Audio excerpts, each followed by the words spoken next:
Hi everyone, I'm Jason, and today's video is a video request on the Ajax alarm system. So I had some of you guys asking me if I could show you guys how to add a code, change a code, or remove a code. And so in today's video, I'm going to show you how to do that.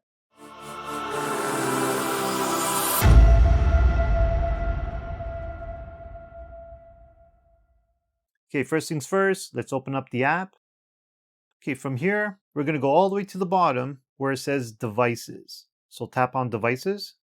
Mine is the first option, so it's right over here. It's the hub. In my case, mine says JasonTech. We're going to tap on it. This is your hub. This is what it looks like. So once you get to this page, now we're going to look for the gear, top right-hand side. You're going to tap on it. And if you go down the list, it should be the fourth option. Keypad access codes. You're going to tap on that. I only have one code here, but let's say this is the code you want to change. Or if this is the one you want to delete, you're going to tap on it. So where it says access code right here, if you tap on it, it gives you this option. So this is where you're going to type in your new code if you want to change it. Okay, I'm leaving mine as is, but that's how you do it. Then you get the option to save, close. Let's say you want to delete this code altogether. So you got two options. You could disable it or delete code. You could do it right from here.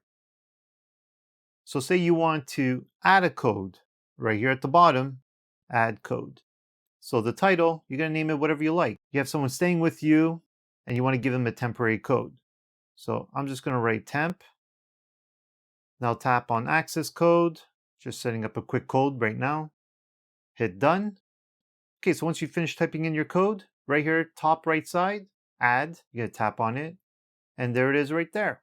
So now you have two codes. So let's say you want to add another one. Tap on add code and you do another one. So let's say the temp one I just added, I do want to get rid of it. I'm going to tap on it and you got delete code and it's going to ask you delete this code. I'm going to tap on delete and now it's gone. And that's how easy it is to add, change, or remove a code. Ajax really did make everything very simple and straightforward. But anyhow, that's all I have for you guys today. If you guys have any questions, please give me a comment below. If you like this video, give me those thumbs up. If you want to see more like it, make sure you hit that subscribe button. And like always, thanks for watching and have a great day.